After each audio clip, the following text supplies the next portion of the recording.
أشهد أن لا إله إلا الله أستغفر الله أسألك الجنة وأعوذ بك من النار أشهد أن لا إله إلا الله أستغفر الله أسألك الجنة وأعوذ بك من النار اللهم إنك عفو تحب العفو فاعف عنا اللهم إنك عفو تحب العفو فاعف عنا اللهم إنك عفو تحب العفو فاعف عنا يا كريم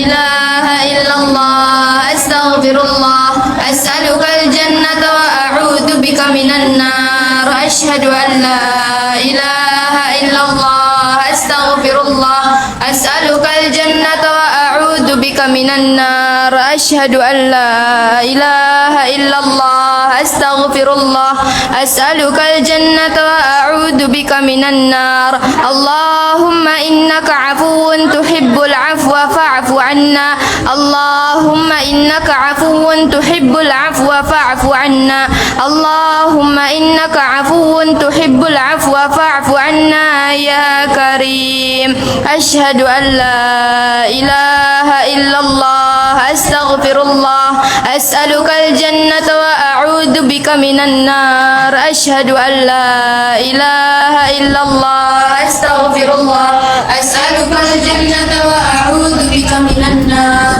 أشهد أن لا إله إلا الله أستغفر الله أسألك الجنة وأعوذ بك من النار اللهم إنك عفو تحب العفو فاعف عنا اللهم إنك عفو تحب العفو فاعف عنا اللهم إنك عفو تحب العفو فاعف عنا يا كريم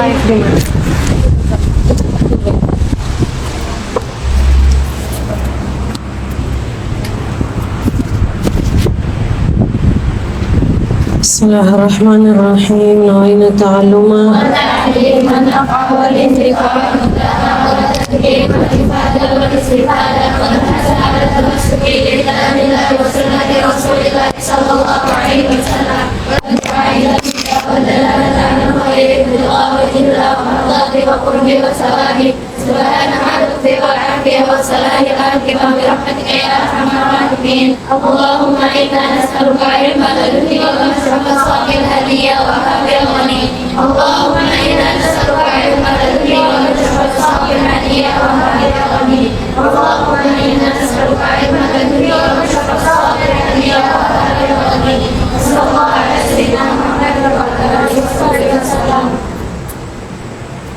بسم الله الرحمن الرحيم الحمد لله والصلاة والسلام على رسول الله سيدنا محمد بن عبد الله وعلى آله وصحبه ومن والاه. Alhamdulillah, para hafizatul Quran, para talibatul ilm, atas nikmat karunia taufik hidayah dari Allah, kita hari ini sudah masuk ke malam yang ke-4 dan telah berpuasa selama 3 hari. Bagaimana puasamu di hari ketiga? Alhamdulillah, semua lancar. Sahurnya lancar. Ada yang nggak sahur? Ada? Kenapa nggak sahur? Hah? Terus bukanya lancar? Alhamdulillah, mudah-mudahan Allah ya taqabbal, Allah terima dari kita puasa kita di hari yang ketiga insyaallah. Terima daripada kita semua tarawih, terima daripada kita semua tasbih, terima daripada kita semua tilawatul Quran, terima daripada kita semua niat-niat salihah. Mudah-mudahan Allah jadikan kita daripada orang-orang yang mendapatkan bagian yang banyak daripada karunia, daripada rahmat, daripada ataya, pemberian-pemberian Allah di bulan Ramadan. Amin ya rabbal alamin. Kita kembali lagi menyambung kajian kita pada malam-malam yang berbahagia di bulan Ramadan, meniru dan juga menyerupai majelis-majelisnya para salihin. Setelah tarawih mereka akan duduk bersama-sama untuk mendengarkan kajian, untuk mendengarkan hadis baginda Nabi sallallahu alaihi wasallam, untuk mendengarkan nasihat-nasihat yang mana setiap majelis ilmu, majelis khair, majelis kebaikan di luar bulan Ramadan aja itu lebih baik, kata baginda Nabi sallallahu alaihi wasallam, sallu ala Nabi Muhammad.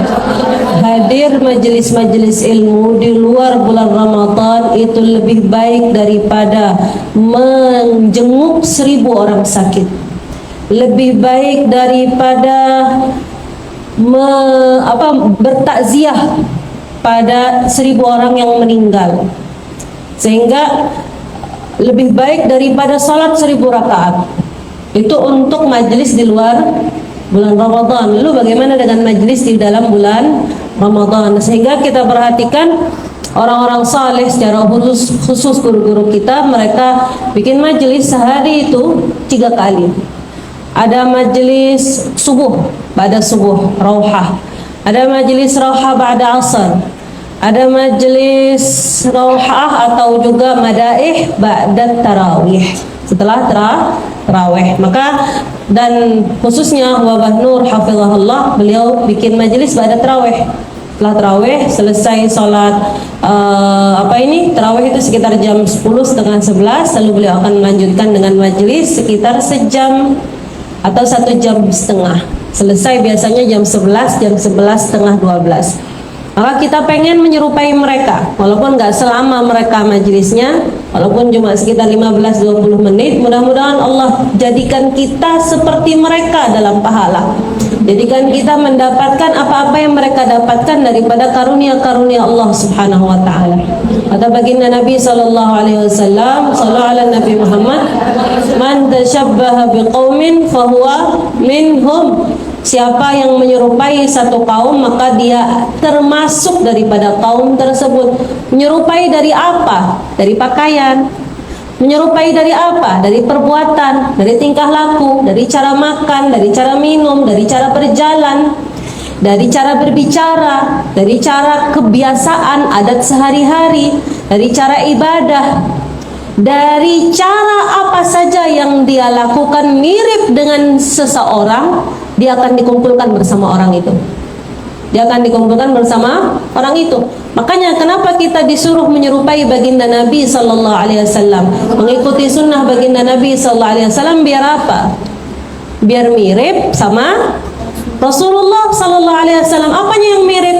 Makannya, minumnya, berjalannya, tidurnya, keluarnya, kawin, biar mirip sama Rasulullah sallallahu alaihi wasallam. Man tashabbaha biqaumin fahuwa minhum. Siapa yang mirip sama satu kaum atau sama seseorang, maka dia akan dikumpulkan bersama orang itu. Dan kita ini pengen ngumpul sama siapa sih selain sama Rasulullah? Adakah orang yang ingin kita bersamai selain Rasulullah? Ada? Anggaplah saya pengen sama orang tua saya, betul. Saya pengen sama adik saya pengen sama suami saya pengen sama teman saya nanti masuk surga, betul. Tapi seberapa yakin kamu orang-orang yang kamu ingini untuk bersamanya itu masuk surga? Seberapa yakin? Dan tidak ada yang lebih meyakinkan jadi penghuni surga, yang sudah dapat kepastian dari Allah sebagai penghuni surga dan di tangannya ada miftahul jannah, kunci surga, selain baginda Nabi sallallahu alaihi wasallam. Kalau kamu masuk ke dalam surga, paling tidak kamu bisa nyelamatin orang lain, nyelamatin orang tua kamu, nyelamatin adik kamu, nyelamatin sahabat kamu, kalau kamu sudah masuk ke dalam surga. Tapi kalau kamu dimasukkan atau dikumpulkan bersama orang yang belum jelas surganya, itu masalah buat kita. Maka kita ini pengen mirip siapa? Dikumpulin sama siapa? Adakah seseorang yang kita ingin bersamai selain Rasulullah sallallahu alaihi wasallam? Tak ada. Yang paling besar, yang paling utama, yang ingin kita bersamai adalah Rasulullah sallallahu alaihi wasallam. Man tashabbaha biqaumin, siapa yang mirip sama seseorang atau satu kaum, dia akan dikumpulkan bersamanya. Maka termasuk majelis kita ini, kita pengen majelis kita seperti majelisnya para salihin, mirip sama duduk-duduknya mereka, waktunya mirip, apa yang dibaca juga mirip. Mudah-mudahan Allah kumpulkan kita bersama mereka. Amin ya rabbal alamin. Kita lanjutkan kajian kita daripada kitab An-Nafahat Ar-Ramadaniyah للعلامة الداعي إلى الله الحبيب محمد بن عبد الله الهدار رحمه الله تعالى وعلى درجاته وأجزل ثوابه ونفعنا الله به وبعلومه في الدارين آمين. Dalam pertemuan yang lalu beliau menyampaikan sedikit tentang bulan Ramadan. Apa arti Ramadan? Sesuatu yang panas atau yang membakar. Dinamakan Ramadan karena yurmiduz dzunub, artinya apa? Membakar dosa-dosa.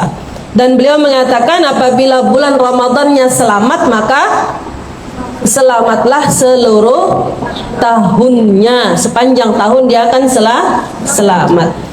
Dan bulan Ramadan adalah bulan yang awalnya rahmat, tengahnya ampunan, dan akhirnya pembebasan dari api neraka. Man lam yughfar lahu fihi fahuwa mahrum. Siapa yang enggak dapat ampunan di bulan Ramadan, maka dia udah sah-sah terhalang daripada rahmat Allah Subhanahu wa taala, wal iyadu billah. Kemudian beliau melanjutkan, wa fihi tuftahu abwabul jinan wa tughlaqu abwabun nar wa tuqayyadu maradatus syayatin. Pada bulan Ramadan Allah membuka pintu-pintu surga. Maksudnya gimana sih surga itu dibuka pintu-pintunya? Surga itu dibuka pintu-pintunya maksudnya banyak sekali rahmat Allah turunkan. Itu daripada makna-maknanya. Allah membuka pintu-pintu surga maksudnya apa? Allah memberikan rahmat yang banyak. Allah menurunkan rahmat yang tak terhingga, sehingga kalau pintu surga dibuka otomatis udara di surga, wangi-wangian di surga, haruman di surga itu kesebar. Wanginya keciuman, udaranya keciuman, seger, enak, fresh. Kemudian juga seger, enak, fresh itu kurang lebih aja ya bahasanya. Sallallahu ala Nabi Muhammad, wangi, bawaannya adem ya, dan itu kerasa sebenarnya di hati orang beriman. Kerasa di hati-hatinya orang beriman. Coba bandingin, kamu puasa Ayyamul Bid sama puasa Ramadan, mana lebih mudah?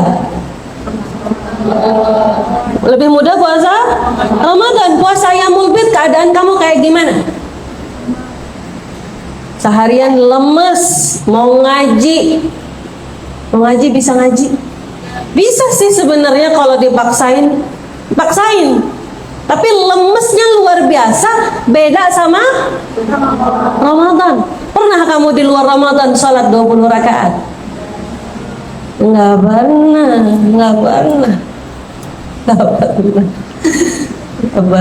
Di luar Ramadan sholat 20 rakaat enggak pernah. Kok bisa bulan Ramadan kamu sholat 20 rakaat? Dapat dari mana kamu kekuatan? Itu rawaihal jannah, udaranya surga sampai ke kamu. Kamu ngerasa ringan ketika puasa, itu sebabnya apa? Rawaihal jannah, aroma hawanya surga sampai ke kamu. Hawanya surga sampai ke kamu. Kemudian bawaannya tuh kayak, kalau males-malesan ya Allah rugi, nggak salat jamaah ya Allah rugi, malu. Ada rasa seperti ada rasa kayak gitu. Kalau santai aja, rebahan aja, nggak ngapa-ngapain, malu. Yang haid juga ngerasa, ya saya haid nggak dapat pahala puasa. Akhirnya dia apa, tergerak, mau bantuin, mau nyiapin makan. Ada rasa seperti itu? Keinginan sendiri atau karena disuruh? Keinginan sendiri. Maka alhamdulillah ada keinginan seperti itu. Tahuilah, orang yang menyiapkan makan berbuka untuk orang yang berpuasa, dia dapat pahala orang-orang puasa tersebut. Dapat pahala puasanya orang-orang yang sedang puasa, bahkan double-double pahalanya. Kok bisa double-double? Satu, dia pahala orang yang haid tidak puasa. Kenapa? Kenapa orang yang haid tidak puasa? Saya tanya, kenapa orang yang haid tidak puasa? Karena Karena apa? Hadas. Hah? Sakit? Apa kau? Najis. Jawaban yang paling tepat adalah karena Allah tidak membolehkannya berpuasa. Betul? Kenapa orang haid tidak puasa? Allah nggak ngasih izin dia puasa. Allah haramkan orang yang sedang haid puasa. Berarti kamu tidak puasa karena taat sama Allah. Betul? Kamu orang yang haid tidak puasa karena taat sama Allah. Kata Allah jangan puasa, kamu nggak puasa. Kata Allah puasa, kamu puasa. Maka ketika kamu nggak puasa ketika haid, berarti taat sama Allah. Orang yang taat sama Allah pastinya dapat pahala. Berarti nggak puasa itu nggak rugi buat orang yang haid, justru berpahala. Kalau kamu lagi haid terus puasa, berdosa. Perbuatan yang haram dalam hukum Islam apabila ditinggalkan berpahala, apabila dikerjakan berdosa. Itu perbuatan yang haram dalam hukum. Kalau yang fardu apa kebalikannya? Dikerjakan berpahala, ditinggalkan berdosa. Perkara yang haram ditinggalkan berpahala, dikerjakan berdosa. Maka kamu haram berpuasa ketika haid, dapat pahala. Dapat pahala. Walaupun kadang-kadang rada-rada gitu ya. Kita sudah puasa pas udah jam 6, sisa 40 menitan taunya keluar darah, mau wudhu, siap-siap mau buka, mau wudhu ke WC, taunya ada bercak warna coklat di celana dalam. Ya Allah, sayangnya hari ini harus diqodok, ternyata haid. Dihitung hari itu udah seharian gak makan, taunya menjelang buka haid. Kan eman, sayangnya kamu berpahala pun. Ini untuk orang yang haid, dia tidak puasa karena taat sama Allah udah dapat pahala. Plus dia nyiapin buka puasa orang yang sedang puasa, dapat pahala orang yang puasa tersebut. Berapa banyak dia dapat pahala? Masya Allah, nggak main-main. Maka orang yang sedang haid usahakan untuk menyiapkan makanan buat orang yang sedang berpuasa, entah membagi-bagikan, entah membantu membersihkan, entah membantu menyiapkan. Itu dia akan mendapatkan pahala orang-orang yang sedang berpuasa. Dan rasa semangat di dalam beribadah itu hasil daripada pintu-pintu surga yang terbuka. Rahmat Allah dibagi-bagikan secara luas hingga kita semua enak, tenteram, nyaman, bahagia kalau beribadah di bulan Ramadan. Bahkan kita akan merasa, kalau contoh kita lewat warung di siang hari bulan Ramadan ada orang makan, gimana kamu melihatnya? Itu kok bisa nggak puasa itu? Siapa itu? Laki-laki apa perempuan? Ada perasaan nggak suka. Betul? Perasaan nggak suka sama orang yang nggak puasa di bulan Ramadan itu iman. Itu perasaan iman. Bahkan orang yang nggak puasa di siang hari bulan Ramadan, entah dia sakit, entah dia haid, dia mau makan depan orang yang puasa, rasanya apa? Malu. Betul? Dia pengen makan sembunyi-sembunyi. Kenapa ada rasa begitu? Subhanallah, rasa-rasa ini luar biasa. Semangat, rasa tidak ingin ketinggalan, rasa ingin beribadah, rasa nyaman, rasa tenang di dalam beramal soleh, itu adalah hasil daripada tuftahu abwabul jannah. Dibukanya pintu-pintu surga. Dibukanya pintu-pintu surga. Wa tughlaqu abwabun nar, dan ditutup pintu-pintu neraka. Ditutup pintu-pintu neraka. Enggak semangat mau nonton TV, enggak semangat. Ada yang begitu? Alhamdulillah kita semua enggak nonton TV. Alhamdulillah insyaallah enggak ngeliatin laki-laki yang enggak mahram. Alhamdulillah insyaallah enggak ngomongin orang. Ya? Enggak ngomongin orang.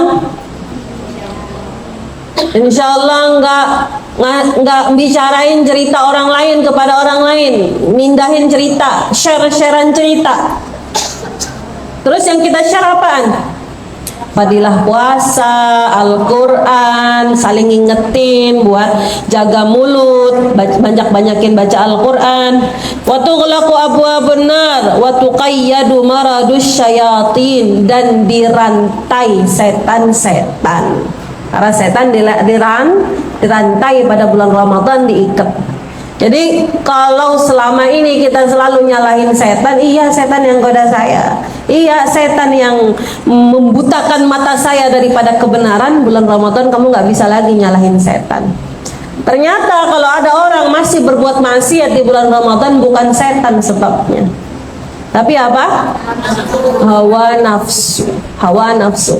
Katanya Allah Subhanahu wa taala, "Innan nafsa la'ammaratun bisu' illa ma rahima rabbi." Sesungguhnya nafsu itu mengajak, ammarah, suka sangat menyuruh orangnya, manusia, untuk berbuat kepada keburukan. Ammaratun bisu' illa, kecuali orang-orang yang dirahmati Allah. Kecuali orang-orang yang dirahmati Allah Subhanahu wa taala. Jadi si setan ini selama 11 bulan dia ngelatih nafsunya kamu biar kuat ngadepin kamu di bulan Ramadan. Nanti saya libur sebulan, ini orang saya titipin sama kamu ya nafsu. Gitu. Si setan ini 11 bulan ngapain? Dia ngelatih nafsu buat apa? Buat nguatin diri, buat menggelincirkan orang. Sampai nanti pas bulan Ramadan saya mau libur, saya keikat selama 1 bulan di bulan Ramadan. Tolong kamu jagain orang ini biar dia tetap sama maksiatnya. Wal'iyadzubillah. Maka kalau bulan Ramadan orang masih berbuat maksiat, itu bukan salahnya setan lagi, salahnya nafsu. Makanya kata baginda Nabi sallallahu alaihi wasallam ketika beliau kembali dari perang Badar, beliau berkata, "Raja'na min jihadin asghar ila jihadin akbar." Kita kembali dari jihad kecil kepada jihad besar. Pada jihad besar. Maka para sahabat bertanya, "Ya Rasulullah, raja'na minal harb." Kita baru balik dari perang ya Rasulullah. Nyawa kami hampir-hampir aja hilang di antara sebatan pedang, di antara lesetan anak panah.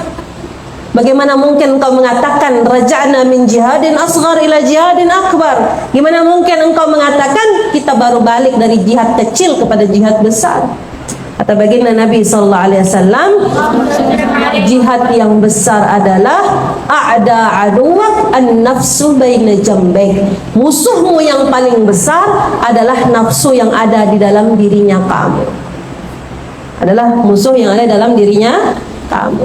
Kalau kamu bertanya orang-orang soleh itu emangnya nggak punya nafsu? Punya. Orang-orang soleh itu emangnya nggak ngantuk? Ngantuk. Orang-orang soleh itu emangnya nggak capek? Capek. Orang-orang soleh itu emangnya nggak bosen? Bosen. Tapi mereka tahan. Tapi mereka tahan. Mereka tahan. Tahan. Walaupun keringatnya mengucur di belakang kayak saya sekarang. Netes. Dan kamu semua pasti ngerasain. Nggak di sini, nggak di bawah, tetap aja netes itu keringat. Betul? Dan rasanya Masya Allah, tabarakallah, nikmat sekali. Belum lagi yang kaki di bawah ruku, ya Allah kok pegal. Belum lagi yang pinggang, padahal masih muda. Siapa yang merasa muda? Sakit batis, sakit pinggang di bawah sholat, tapi tahan, subhanallah. Mereka itu latihan menahan, tahan, dibiarin. Saya ini orangnya nggak tahan sama nyamuk. Saya orangnya nggak tahan sama nyamuk, sama keringat. Dua itu. Kalau udah ngumpul keringetan, habis itu digigit nyamuk. Ya Allah, sholat ini kayak gemeteran. Gemeteran bukan karena kedinginan, bukan karena apa, tapi karena keringat ngalir sama gatel. Keringat ngalir sama gatel itu luar biasa. Jadi waktu sholat yang pertama di bawah, nggak tahu kenapa kok nyamuknya, saya rasa dalam sholat ini jadi nggak khusyuk ya. Kok nyamuknya ngumpul di saya semua, apa sebelah kanan dan kiri, semuanya di saya. Ya Allah, ini memang nasi punya darah manis. Nasi punya darah manis. Jadi akhirnya Hamid pernah ngeliatin kaki saya. Ngeliatin kaki saya, bawa pakai kaos kaki. Lihatin kaki saya, dia bilang, "Mama, kok kaki mama banyak bukan bintik-bintik, kayak bekas-bekas koreng, tapi yang sudah nggak ada korengnya, cuma kayak ada bekasnya. 1, 2, 3, 4, 5 banyak di sini. Jangan dilihat putih-putih begini, ternyata kakinya korengan." Subhanallah, dia tanya, dia mungkin melihat kakinya nggak ada, kakinya Zahra nggak ada, dia lihat kakiku, dia lihat kaki saya, kok kaki mama kayak gini? Setelah saya dijawab, nggak bisa jawab udah. Nggak bisa dijawab. Nasibnya orang punya darah manis. Akhirnya, jadi orang-orang di samping-samping tuh nggak digigit nyamuk, saya sendiri digigit nyamuk. Tambah dengan panas. Jadi sholat ini sambil gemeteran. Tahan ya Allah, ditahan. Orang soleh itu juga ngerasain itu semua. Capeknya, panasnya, keringetannya, bosannya, ngantuknya, semua dirasain. Nggak ada, mereka juga manusia. Tapi ditahan. Hari ini bisa bertahan 1/4 jam. Habis itu besok ditahan lagi, bertambah 5 menit, jadi 20 jam. Ditahan lagi, bertambah 25 menit, ditahan lagi, jadi 30 menit gitu. Tahan sampai subhanallah tidurnya cuma 1-2 jam dalam sehari. Itu hasil menahan bertahun-tahun.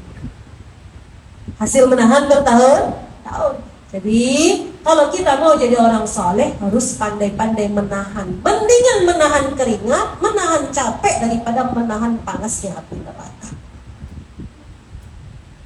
Mendingan menahan apa? Capek, sakit kaki, sakit pinggang, sakit kepala, keringetan, kepanasan, daripada menahan nggak dapat masuk ke dalam surga, wal'iyadu billah, daripada menahan nggak dapat ampunan dari Allah. Maka ayo kita di bulan Ramadan, wa tughlaqu abwabun nar wa tuqayyadu maradatus syayatin. Mudah-mudahan Allah Subhanahu wa taala menjadikan kita daripada orang-orang yang semangat di dalam berpuasa di bulan Ramadan, semangat untuk mempertahankan semangat kita. Semangat untuk tetap menjaga lisan, semangat untuk tetap membaca Al-Quran, semangat untuk menjaga salat duha, semangat untuk tetap membaca zikir, semangat menahan kantuk, semangat untuk menjaga salat tahajud kita, meniatkan niat-niat salihah, mempertahankan kondisi hati kita, biar gak mudah marah, biar gak mudah sumpek, biar gak mudah capek, biar gak mudah bosan, biar gak cepat tersulut emosi. Subhanallah, saya berapa hari, baru 3 hari bulan Ramadan. Hari pertama, hari kedua, hari ketiga, macam-macam dalam kepala saya. Dari yang air keran kecil, dari yang mesin cuci ada isinya, dari yang macam-macam. Ya Allah, sabar. Dan dari situ kemudian saya bilang, puasa Ramadan tidak sekedar menahan lapar dan haus, tapi juga menahan rasa marah, kesel, capek, malas, semua itu juga termasuk daripada jihad. Maka ketika kamu bertahan, saya ingat sekali Bapak Nur hafizahullah taala, beliau pernah waktu itu panas sekali hawanya, beliau minta tolong orang untuk nyalain kipas angin. Karena beliau tuh orangnya ekspresif ya. Ekspresif itu apa ya? Cepat banget nunjukin. Kalau kesel kelihatan keselnya, kalau bahagia kelihatan sekali bahagianya. Seperti itu, orangnya ekspresif. Sehingga ketika beliau kepanasan, ya Allah panasnya, ngomong gitu beliau ini, ya Allah panasnya, cepetan kok nyalain kipas anginnya gitu. Jadi yang nyalain kipas anginnya rada-rada bingung. Kan Bapak kan orangnya punya wibawa yang sangat ditakuti. Sehingga di satu sisi orang ini kayak gelonjor. Apa sih kayak? Bukan gelonjor, kayak bingung. Yang mana yang nyalain? Nyalain gitu. Apa istilahnya? Panik gitu, panik sebab Bapak yang nyuruh. Dan gak nyala-nyala, di satu sisi Bapak gini, cepetan nyalain, panas ini, kasihan orang-orang. Beliau itu sampai, habis itu beliau ngomong gini, ya Allah, saya gak tahan sama panasnya api neraka. Ya Allah, panasnya dunia aja saya gak tahan, apalagi panasnya api neraka. Sambil ngomong begitu. Ya Allah, ajirna minan nar, kata beliau. Saya sambil ngeliatin itu sambil antara senyum, antara ngambil pelajaran, ya Allah. Beliau itu dalam kondisi istilahnya apa ekspresifnya beliau, rasa keselnya beliau, panas yang beliau sedang tahan, di satu sisi tetap ingat sama apa? Sama akhirat, sama doa, sama selalu menghadirkan Allah di dalam hati. Dan itu yang pengen kita rasakan.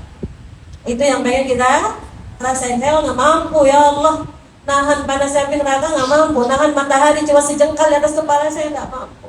Ya Allah, saya berniat menahan panasnya keringat ketika sedang salat tarawih. Lindungi saya dari panasnya padang mahsyar, lindungi saya dari panasnya uap api neraka, lindungi saya daripada panas-panasnya kemurkaan-Mu, ya Allah. Dan jadikan saya daripada orang-orang yang merasakan kesejukan, merasakan kesegaran, merasakan kenikmatan, merasakan aroma haruman yang berasal daripada surga. Amin ya rabbal alamin. Mudah-mudahan Allah berikan kita semua taufik insyaallah untuk menjadi orang-orang yang tetap bersemangat di bulan Ramadan, menjadi orang-orang yang berlomba untuk terus-menerus menjadi orang-orang yang semakin dekat kepada Allah Subhanahu wa taala. Mudah-mudahan Allah terima daripada kita salihal amal. Mudah-mudahan Allah terima daripada kita setiap niat-niat, setiap doa, setiap harapan yang ada dalam hati kita. Jadikan kita orang-orang yang menang melawan hawa nafsu kita, yang menang melawan setan-setan yang ada dalam diri kita, yang menang di dalam jihad akbar kita. Ala hadhihi niyyah wa kulli niyatin salihah jami'ah syamilah ila hadratin Nabi Sayyidina Muhammad sallallahu alaihi wasallam. Al-Fatihah.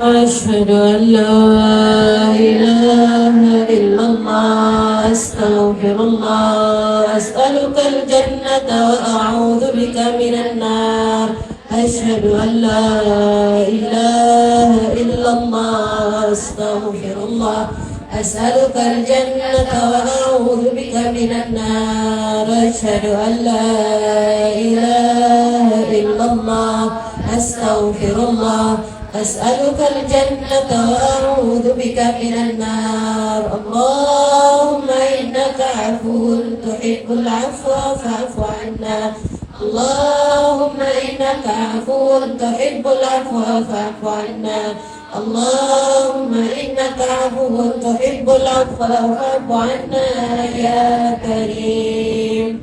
Sudah pada niat? Subhanakallahumma wa bihamdika. Assalamualaikum warahmatullahi wabarakatuh. Waalaikumsalam.